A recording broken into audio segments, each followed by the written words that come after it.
Okay, I'm sure that we are rolling tape on this. Hillary Clinton's doing her much anticipated, eagerly awaited speech on the economy. And it's well timed, by the way. Her speech is designed to portray Trump as an economic novice and neophyte. The CNN ORC poll that has now taken everybody's attention away from the, what was it, a Bloomberg poll or Reuters? I can never get this straight. The poll that showed Trump down 11 points last week.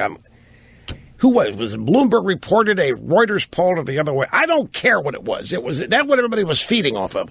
Now we've got this new CNN poll, and it's not good. And in fact, here's the lead in the CNN poll. The lead is that the respondents in this poll prefer Trump handling the economy over Hillary 51-43. Way outside any margin of error.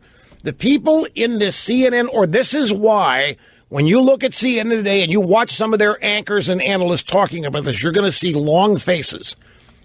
I mean, the economy, in their playbook, don't forget, that's the number one voting issue, back pocket stuff.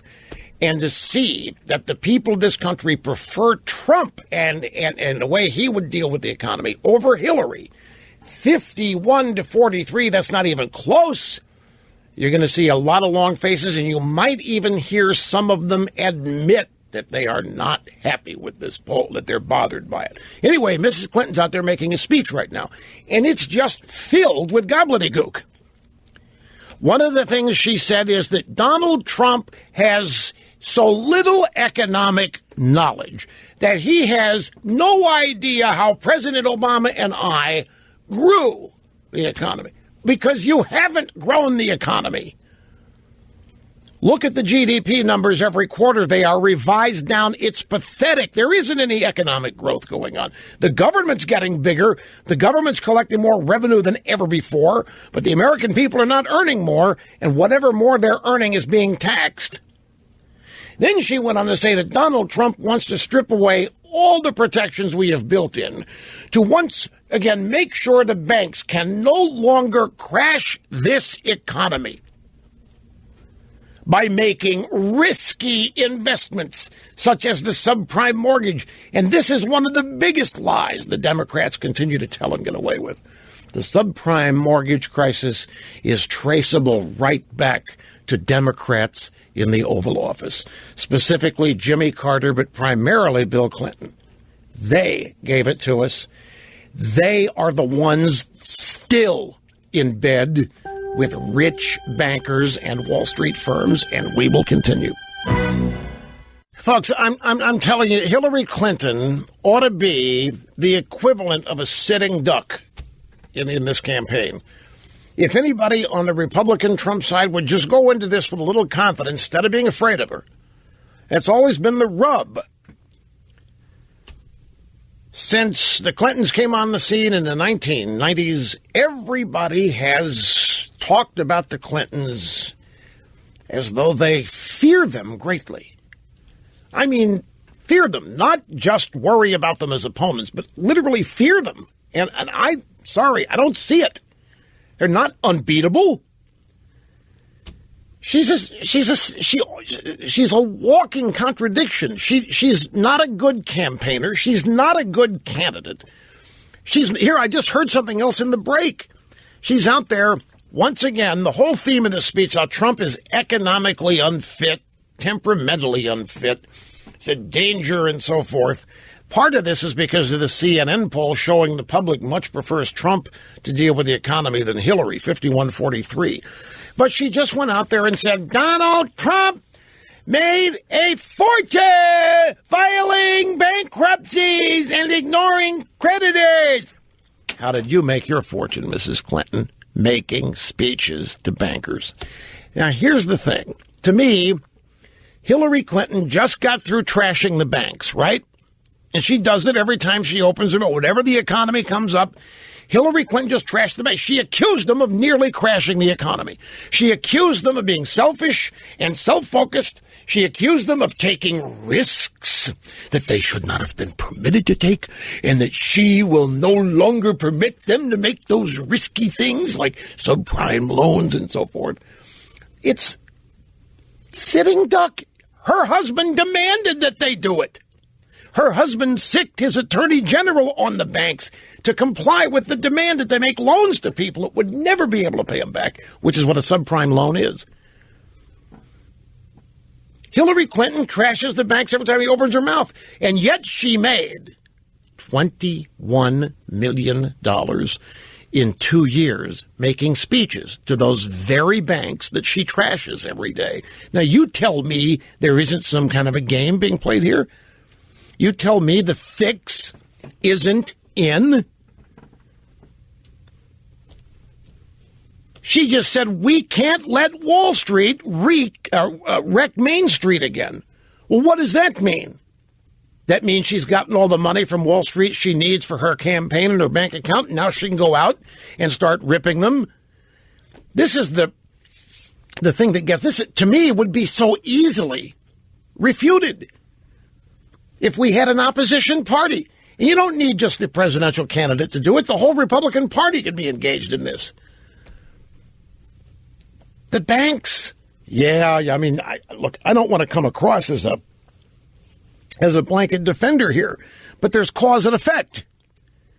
The bankers were doing what the Democrat presidents and the Democrat Party, the Washington establishment, wanted them to do. The bankers were forced to implement Democrat policies to secure votes from low-income people. That's all the subprime mortgage was. It was another rigmarole trick to convince the low-income crowd that the Democrats are looking out for them. Bill Clinton had a name for this plan, every American in his own home, or the American home, the American Dream Act, or whatever the hell they called it, based on the premise the American dream was owning a home. Well, everybody knows not everybody can afford a home, but that didn't matter. The fact that everybody couldn't own a home was one of the signs of how unfair America is, and the Democrats are going to fix this. And the way they did it was demand that banks loan money, mortgage money, to people who had no way of ever paying it back. And so what did the banks do? They found ways to sell that paper as investments. They packaged all these worthless loans into something called mortgage-backed securities. They were called brand new innovative products in the financial industry. And they packaged all of these loans. You know, it happened to me. In the 1980s, I bought a home I had no business buying because I fell prey to the advice of real estate people. Oh, yeah, you got to buy a home. You're throwing money away renting. Anyway, I had no business. I didn't have enough money to buy a home and keep it up and all that. And I noticed about 6 months after I had gotten the mortgage and had been making payments, I got a thing in the mail saying my mortgage was now under the control of some other bunch of people. I don't know who they were. And I didn't know what had happened at the time. It was only in retrospect I figured out my mortgage and a bunch of others had been packaged and sold to some other firm. And the way it worked, I didn't know any of this then. I had no idea what was going on. It didn't matter. All I had to do was make the payments and nothing from my end was going to change. But what was happening was they're packaging all these mortgages and selling them as gigantic pools of guaranteed monthly income, because the odds are that most homeowners are going to make their mortgage payment because they don't want to be foreclosed on. So it's considered guaranteed monthly income. So they package these things together. Now, this is pre-subprime, but it was still happening. Well, so when the subprime thing came and they were forced to loan money to people who couldn't pay, but I barely qualified, and it took some hijinks to do it, but people that couldn't qualify, their loans were packaged and they were sold unknowingly. It was such a scam, and it was all done so the Democrat Party can run around and tell the low-income crowd, we are your champions. We are the ones making these evil bankers be fair with you. We're the ones enabling you to finally own a home and be part of the American dream when normal American capitalism will not permit you to do it because it's unfair, but we're your champions. All that rot gut. And they used pressure, the threat of government sanction against banks to make them comply. Now, I don't want to portray the banks as entirely innocent here. There's enough guilt to go around. By the time you get Fannie Mae and Freddie Mac. But look at all this stuff rises to the top of my anger reservoir when I hear Mrs. Clinton talk about it. She does a lot. She's out there talking about how the big banks nearly wrecked the economy, and yet she's in bed with them. $21 million in 2 years, making speeches of 20 minutes. You think the fix isn't in here? What in the world can she say in 20 minutes it's worth $250,000? The answer to that is nothing. What's happening here is that access is being purchased. These banks are buying access to Mrs. Clinton on the come in the hopes that if she is elected, she will leave them alone, not come down on them, and maybe even better, grant them favorable policies in forthcoming future legislation. Who knows? But this is what the game is. What galls me is that she gets away with running around ripping these people as though they are her number one enemy that she's got to attack in order to defend the average Democrat voter. They throw the average Democrat voter overboard every day. They condemn them to poverty. They keep them in poverty. It's absurd. It's obscene what the Democrat Party gets away with. Go talk to any Democrat constituent. Go talk to African Americans. They've been loyally voting Democrat 50 years. Ask them how it's been working out for them. It seems to me they're angrier than ever.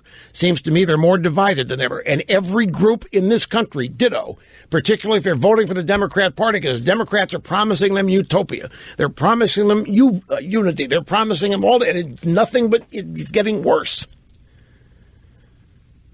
But because they've done such a successful job of demonizing Republicans and conservatives, their voters stay with them on the premise that the only chance they've got is the Democrat Party.